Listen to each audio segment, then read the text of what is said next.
Hello दोस्तों, स्वागत है एक बार फिर से आप सभी का हमारे YouTube चैनल पर। आज की वीडियो में आप सीखेंगे कि फ्रिज के पीछे निकले 3 तारों की चेकिंग किस प्रकार से करते हैं। जैसे जो हमारी नॉर्मल फ्रिज होती है उसके पीछे 3 तार निकले होते हैं, उन तीनों तारों का कनेक्शन रिले में, OLP में और कुल मिलाकर कंप्रेसर में करना होता है। तो उन 3 तारों को कैसे पहचानेंगे और उन 3 तारों को रिले में, OLP में किस प्रकार से जोड़ेंगे, कहाँ पर सप्लाई देंगे, कहाँ पर सप्लाई नहीं देंगे, ये सारी चीज़ें आपको इस वीडियो में क्लियर हो जाएंगी।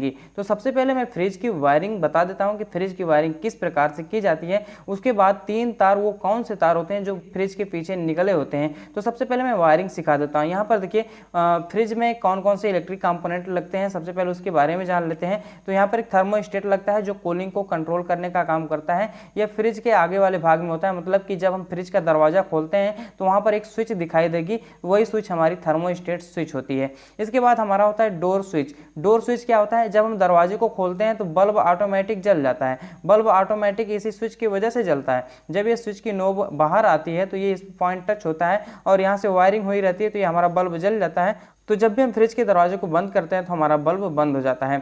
तो इस प्रकार से हमारा डोर स्विच और बल्ब मिलकर कार्य करते हैं। उसके बाद देखिए हमारे जो फ्रिज के पीछे कंप्रेसर लगा होता है, उस कंप्रेसर के प्रोटेक्शन के लिए 2 उपकरण और लगाए जाते हैं। एक होता है हमारा OLP जो हीटिंग को कंट्रोल करता है, और एक हमारा होता है रिले। रिले जो होता है हमारे ओवरलोड को कंट्रोल करता है। जैसे मान लीजिए किसी प्रकार का कोई ओवरलोड हो गया तो ये हमारा रिले भी सप्लाई को कट कर देता है।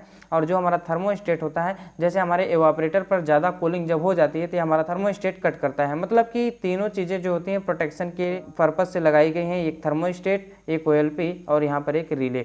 तो ये यहाँ पर एक रिले होता है, एक OLP होता है, ये हमारे फ्रिज के पीछे लगे होते हैं। और यहाँ पर थर्मोस्टेट, डोर स्विच और बल्ब फ्रिज के आगे वाले पार्ट में, मतलब कि अगर हम फ्रिज का दरवाजा खोलते हैं तो ये तीनों आपको दिखाई देंगे। तो यहाँ पर देखिए सबसे पहले हम वायरिंग किस प्रकार से करते हैं इसको समझ लेते हैं। देखिए फ्रिज की वायरिंग हम यहाँ से स्टार्ट करते हैं। अगर मान लीजिए न्यूट्रल और फेज की सप्लाई देना है तो हम सबसे पहले क्या करते हैं, वायरिंग के नियम अगर आप पढ़े होंगे तो ठीक है, नहीं पढ़े होंगे तो मैं आपको बता देता हूँ। वायरिंग के 3 नियम होते हैं। पहला नियम ये होता है कि न्यूट्रल के तार को सर्वप्रथम सभी उपकरणों के एक एक पॉइंट में डायरेक्ट जोड़ना है। न्यूट्रल के तार को क्या करते हैं, सर्वप्रथम उपकरणों के एक एक पॉइंट में डायरेक्ट जोड़ते हैं। तो चलिए हम यहाँ पर न्यूट्रल और फेज से वायरिंग कर लेते हैं। एक हमारा न्यूट्रल का तार होता है और एक हमारा फेज का तार होता है। तो सबसे पहले अगर हम न्यूट्रल की वायरिंग करें तो किस प्रकार से करेंगे, देखिए न्यूट्रल के तार को सभी उपकरणों में, जैसे उपकरण हमारे वो उपकरण होते हैं जिसमें सप्लाई न्यूट्रल और फेज की दोनों की जाती है और जो हमको डायरेक्ट लाभ प्रदान करते हैं। जैसे हमारे उपकरण यहाँ पर बल्ब हो गए, बल्ब को अगर हम जलाएंगे तो हमको रोशनी प्रदान करेगा। और उसके बाद ये हमारा कंप्रेसर हो गया। कंप्रेसर अगर हम चलाते हैं तो हमारे फ्रिज में कूलिंग प्राप्त होती है। मतलब हमारे उपकरण इस समय 2 ही हैं, एक कंप्रेसर हो गया, एक हमारा बल्ब हो गया। इन बल्ब को और इस कंप्रेसर को क्या देना है, न्यूट्रल और फेज दोनों की सप्लाई देना है। तो चलिए सबसे पहले हम न्यूट्रल की वायरिंग कर लेते हैं। देखिए न्यूट्रल के तार को सर्वप्रथम बल्ब के एक पॉइंट पर दे देंगे। अगर न्यूट्रल के तार को सर्वप्रथम बल्ब के एक पॉइंट पर दे देते हैं तो यहाँ पर इस बल्ब में न्यूट्रल पहुंच गया। इसके बाद देखिए न्यूट्रल के तार को कहाँ पर जोड़ना है, कंप्रेसर को चलाना है। कंप्रेसर को चलाना कैसे है, यहाँ पर देखिए एक रिले लगा हुआ है। इस रिले को जब इस रनिंग और स्टार्टिंग वाले पॉइंट में इस प्रकार से खोस देंगे, लगा देंगे, तो क्या होगा, यहाँ पर रनिंग पर सप्लाई अगर देते हैं तो ये हमारा कंप्रेसर में न्यूट्रल पहुंच जाएगा। तो यहाँ पर चलिए हम रिले को यहाँ पर लगा देते हैं। रिले को यहाँ पर लगाने के बाद ये हमारा जो पोल पॉइंट है, रिले का पोल पॉइंट, ये ओपन टाइप रिले है, इसमें एक पोल पॉइंट होता है, यहीं पर हम सप्लाई देते हैं। तो यहाँ से सप्लाई रनिंग पर जाती है और रनिंग पर जब सप्लाई चली जाती है तो इस रिले में उपस्थित प्लंजर नाम की पत्ती रनिंग से स्टार्टिंग पर शॉर्ट मारकर इस कंप्रेसर मोटर को स्टार्ट करती है। तो चलिए हम इसको भी न्यूट्रल यहाँ से दे देते हैं। रिले के पोल पॉइंट को न्यूट्रल यहाँ से मिल गया। उसके बाद देखिए न्यूट्रल इस बल्ब में पहुँच गया, न्यूट्रल इस कंप्रेसर में पहुँच गया। अब क्या करना है, फेज की सप्लाई को रन कराना है, मतलब कि फेज की सप्लाई को लेके जाना है। तो फेज की सप्लाई सबसे पहले कहाँ पर लेके जाएंगे, तो यहाँ पर आप देख सकते हैं फेज की सप्लाई सबसे पहले सभी स्विचों में जाता है ना। तो सभी स्विचों में जाने से पहले थर्मोस्टेट हमारा मेन स्विच माना जाता है। तो सबसे पहले फेज की सप्लाई हम थर्मोस्टेट के एक पॉइंट पर लेकर जाते हैं। तो यहाँ पर देखिए फेज की सप्लाई यहाँ से जाएगी और सबसे पहले कहाँ पर जाएगी, थर्मोस्टेट के एक पॉइंट पर। थर्मोस्टेट के के इस पॉइंट पर अगर हम फेज़ की सप्लाई दे देते हैं तो यहाँ पर थर्मोस्टेट स्विच के एक पॉइंट पर फेज़ की सप्लाई पहुँच गई। अब देखिए यहाँ पर एक डोर स्विच लगी है, डोर स्विच को ऑपरेट करवाना है इस बल्ब को, तो सबसे पहले डोर स्विच में फेज़ की सप्लाई आनी चाहिए, क्योंकि इस बल्ब में न्यूट्रल की सप्लाई मिल गई है, इसको क्या चाहिए, फेज़ की सप्लाई चाहिए। तो फेज़ की सप्लाई इस थर्मोस्टेट की इस पॉइंट पर आई हुई है, तो यहीं से हम फेज़ की सप्लाई लेकर इस डोर स्विच के एक पॉइंट पर दे देते हैं। अब डोर स्विच के जब एक पॉइंट पर दे दिए तो दूसरे पॉइंट से फेज़ की सप्लाई आउट होगी, तो ये सप्लाई आएगी इस बल्ब के दूसरे पॉइंट पर। अगर इस बल्ब में न्यूट्रल और फेज़ दोनों मिल गया, अब हम क्या करेंगे, डोर स्विच को जैसे ही, मतलब कि हम दरवाजे को जैसे ही खोलते हैं तो ये पॉइंट इससे टच होता है, ये पॉइंट इससे टच होता है, और हमारी फेज़ की सप्लाई यहाँ से आकर इस डोर स्विच के माध्यम से इस बल्ब में चली जाती है, तो हमारा बल्ब क्या होता है, ऑन हो जाता है। तो इस प्रकार से हम यहाँ तक की वायरिंग करते हैं। उसके बाद देखिए हमको क्या करना है, ये कंप्रेसर मोटर स्टार्ट करना है। कंप्रेसर मोटर स्टार्ट करने के लिए कंप्रेसर मोटर को फेस और न्यूट्रल दोनों चाहिए।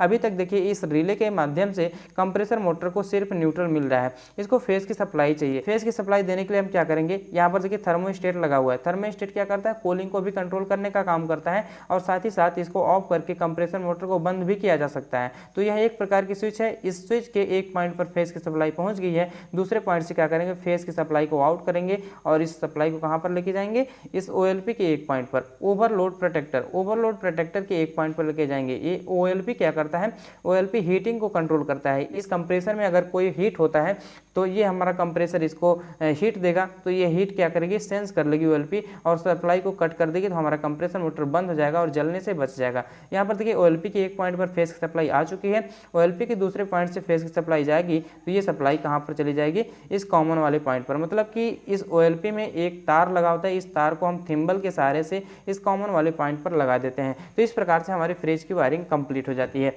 यहाँ पर तो ये वायरिंग कंप्लीट हो गई, लेकिन हमने बताया कि फ्रिज के पीछे निकले 3 तारों की चेकिंग करना है। तो फ्रिज के पीछे निकले 3 तारों की चेकिंग किस प्रकार से करना है, जैसे मान लीजिए कि हमारे पास ना तो रिले है, ना तो OLP है, ये सारी चीजें नहीं है, या फिर इसको लगाना है और फ्रिज के पीछे 3 तार निकले हुए हैं, रिले कहाँ पर लगाएंगे, OLP कहाँ पर लगाएंगे, कैसे लगाएंगे, ये सारी चीजें जानने के लिए हमको 3 तारों की चेकिंग करना पड़ता है कि किस तार में किस चीज को लगाना है। यहाँ पर देखिए जो फ्रिज के पीछे 3 तार निकलते हैं वो यही तार होते हैं। ये एक तार ये हमारा होता है, और ये एक तार ये होता है, और ये एक तार ये होता है। तो यहाँ पर हम इसको मिटा देते हैं और यहाँ पर आपको तीनों तारों की चेकिंग करना बता देते हैं। यहाँ पर देखिए इस चीज को मिटा देना है, उसके बाद यहाँ पर 3 तार आपको मिल जाएंगे। यहाँ पर देखिए एक तार ये वाला हो गया, और एक तार हमारा ये वाला हो गया, और एक तार यहाँ पर ये वाला हो गया। तो तीनों तार यहाँ पर हम चेक करेंगे। किस प्रकार से चेक करना है इसको आप देखिए, स्टेप बाय स्टेप हम आपको समझाते जाते हैं कि किस प्रकार से इसको चेक करना है। तो सबसे पहले देखिए इसको चेक करने के लिए क्या करेंगे, 2 स्टेप में इसकी चेकिंग करते हैं। पहला स्टेप ये होता है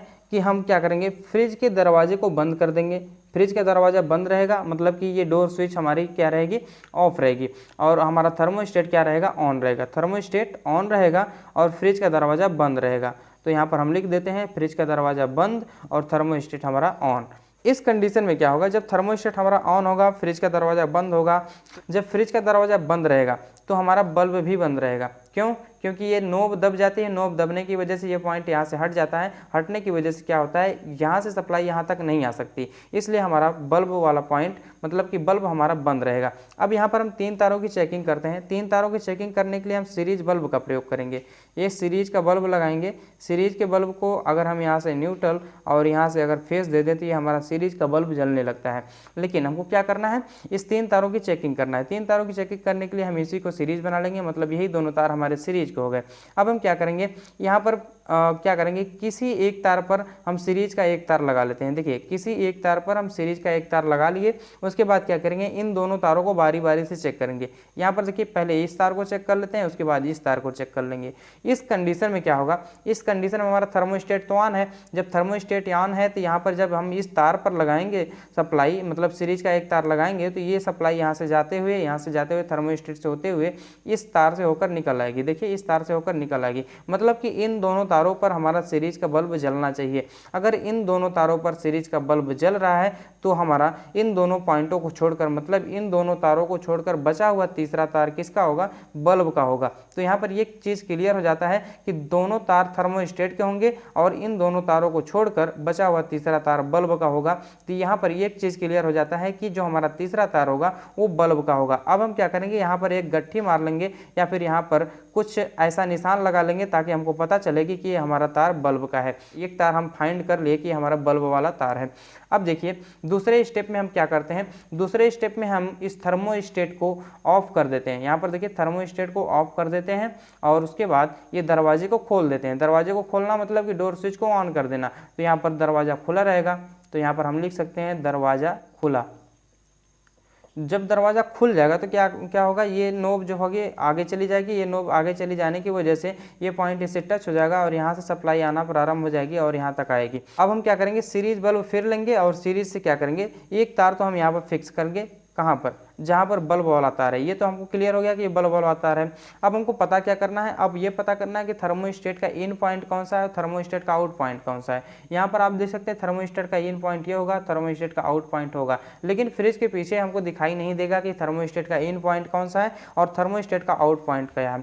इसके लिए क्या करेंगे, सीरीज का एक तारा तो हम बल्ब वाले तार पर रख देंगे, सीरीज के दूसरे तार से हम चेक करेंगे कि इन दोनों तारों को बारी बारी से, एक बार इसको चेक करेंगे और एक बार इसको चेक करेंगे। इस कंडीशन में क्या होगा, जिस तार पर सीरीज का बल्ब जलेगा, अर्थात यहाँ पर देखिए इस तार पर सीरीज का बल्ब जलना चाहिए। क्यों, क्योंकि हमारी डोर स्विच ऑन है, ऑन होने की वजह से ये सप्लाई यहाँ से जाते हुए इस स्विच से होते हुए इस बल्ब में चली जाएगी और सीरीज बनाकर इस बल्ब को जला देगी। तो यहाँ पर देखिए इस तार पर हमारा सीरीज का बल्ब जलेगा। तो यही होता है कि जिस तार पर हमारा सीरीज का बल्ब जल रहा है वो हमारा थर्मोस्टेट का इन पॉइंट है और जिस तार पर सीरीज का बल्ब नहीं जलेगा वो हमारा थर्मोस्टेट का आउट पॉइंट है। अर्थात इस पॉइंट पर सीरीज का बल्ब नहीं जलेगा। क्यों नहीं जलेगा, क्योंकि हमारा थर्मोस्टेट ऑफ है और थर्मोस्टेट ऑन होने की दशा में भी इस तार पर सप्लाई जाएगी और यहाँ से होते हुए इस पॉइंट पर आएगी। मतलब कि ये हमारा तार इन पॉइंट हो गया और ये हमारा तार आउट पॉइंट हो गया।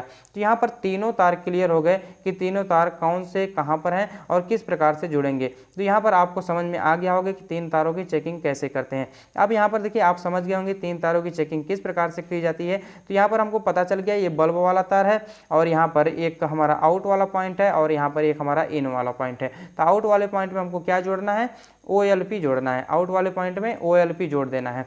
तो आउट वाले पॉइंट में OLP जुड़ जाएगा। OLP का जो दूसरा तार होगा वो कंप्रेसर के कॉमन वाले पर जुड़ जाएगा, कंप्रेसर के कॉमन वाले पर जुड़ जाएगा और कंप्रेसर के कॉमन वाले तार पर जुड़ने के बाद यहाँ पर रनिंग और स्टार्टिंग कंप्रेसर का होता है। तो इस रनिंग और स्टार्टिंग में रिले लग जाएगा। रिले लगाने के बाद रिले का जो पॉइंट होता है, जो पोल पॉइंट होता है, उस पोल पॉइंट में क्या जुड़ जाएगा, एक सप्लाई जुड़ जाएगी। कौन सी, न्यूट्रल की या फेस की। तो चलिए हम यहाँ पर न्यूट्रल की सप्लाई जोड़ देते हैं। तो न्यूट्रल की सप्लाई इसमें जुड़ गई और फेस की सप्लाई कहाँ कहाँ पर देना है, फेस के तार को दे देना है एक इन वाले पॉइंट पर और न्यूट्रल का तार यहाँ पर जुड़ा है। जो रिले में न्यूट्रल वाला तार जुड़ा है वही न्यूट्रल वाला तार कहाँ पर जुड़ जाएगा, इस बल्ब वाले पॉइंट पर। देखिए इस बल्ब को न्यूट्रल यहाँ से मिल रहा है, इस बल्ब को फेस यहाँ से मिल रहा है और यहाँ पर फेस की सप्लाई थर्मोस्टेट में पहुँच रही है, थर्मोस्टेट से आएगी OLP में। तो ये हमारा कंप्रेसर को फेस मिल जाएगा कॉमन वाले पॉइंट पर, न्यूट्रल यहाँ से मिल ही रहा है। तो इस प्रकार से हम फ्रिज के पीछे निकले तीन तारों की चेकिंग करते हैं और इस प्रकार से हम वायरिंग करते हैं।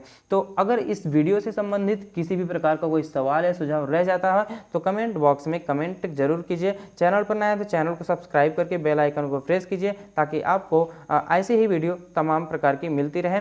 और हमारे चैनल पर लगभग 90 से 95 वीडियो हो चुकी हैं, तो आप उस वीडियो को जाकर जरूर देखिए। सभी वीडियो आपके लिए नॉलेज के लिए यूजफुल होंगे और सभी वीडियो इलेक्ट्रिकल और इलेक्ट्रॉनिक्स फील्ड से, एक्सपेरिमेंट फील्ड से रिलेटेड हैं। तो चलिए मिलते हैं अब अगली वीडियो के साथ, तब तक के लिए धन्यवाद। जय हिंद।